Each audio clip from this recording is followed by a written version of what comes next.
Is to be drawn from the Lagos results today.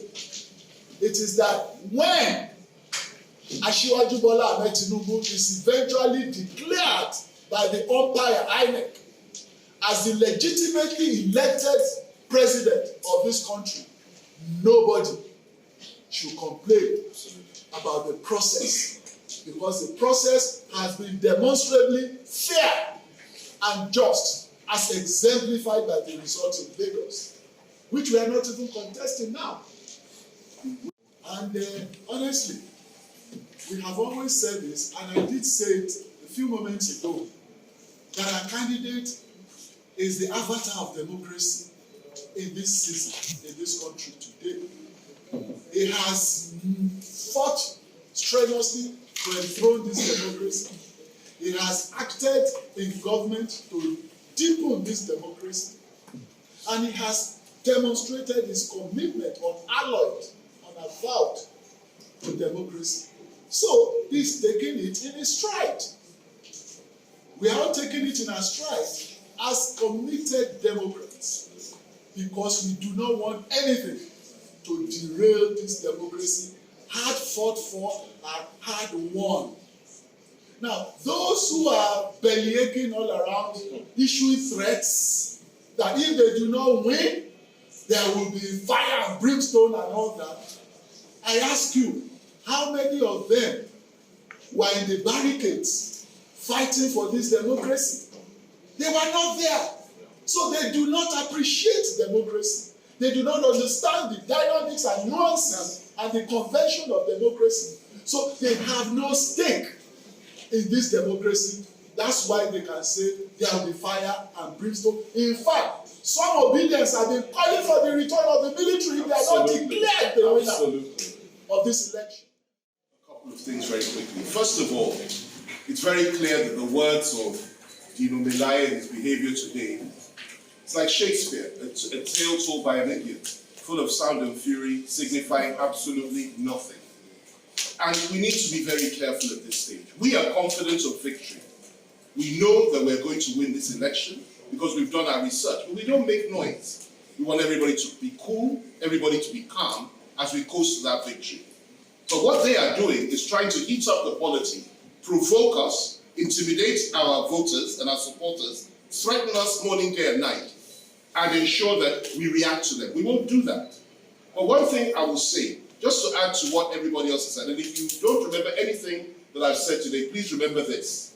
The minute those results are announced, and we, by the grace of God, are declared as the winner, we will defend our votes. No matter what Pastor Paul Eneche, Dino Melaye, and all the rest of them say, Dele Momodu, all the rest of them, no matter what they say or do, particularly the obedience, who have intimidated and threatened our voters, beaten our voters, in some parts, particularly in the East, beaten our voters and our supporters. I have all the evidence here on my phone. Threatened them, particularly the women. There's nothing they haven't been subjected to. The minute that result is announced, we will not be intimidated. We will defend our votes. We will protect this mandate. And those that have the idea of a June 12th annulment by creating crisis because they didn't win, they should perish the thought.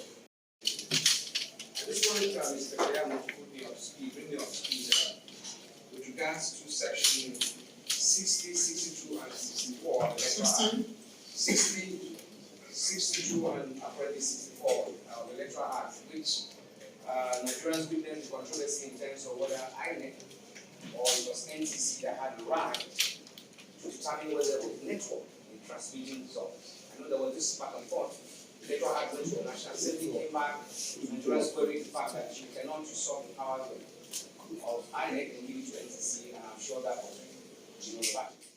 presiding officer shall give to the polling agents and the police officer where available a copy each of the completed form has been duly signed as provided under subsection 2. 4. If they think that INEC has subverted the provisions of the law in releasing the results, we will meet them anywhere in court, because we say that there is no such provision legally binding on INEC, and that overrides provision of both the Constitution and the Electoral Act that says that results must be uploaded before they are declared. What the law still recognizes is the manual step-by-step collation until the announcement of the results at the National Collation Center as provided for by law. There is nothing, and let me tell you this. I want you to simply ask the PDP. It's what God, for the LP, they have called for the cancellation of the results. Fair, well and good. We will meet them anyway. But for the PDP, I want you to ask a critical question to all these drama kings you are seeing up and down, making noise without substance.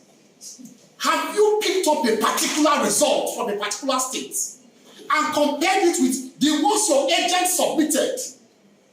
And tell the world which unit has been altered, which ward result has been altered, which state result has. Tell the world. We have credible information from my colleagues at the bar. They have consulted some of my colleagues at the inner bar, senior advocates like me, who they have told to shop to go and prepare court papers and proceed to court. I want to appeal to the judiciary to remember the famous or the infamous Justice Ikpeme of June 12. We should not have a replay of the situation of Justice Ikpeme. What happened to her? And what happened to her thereafter. That is my appeal to the judiciary, which is still my primary constituency. Please, please, and please, they should not scuttle democracy.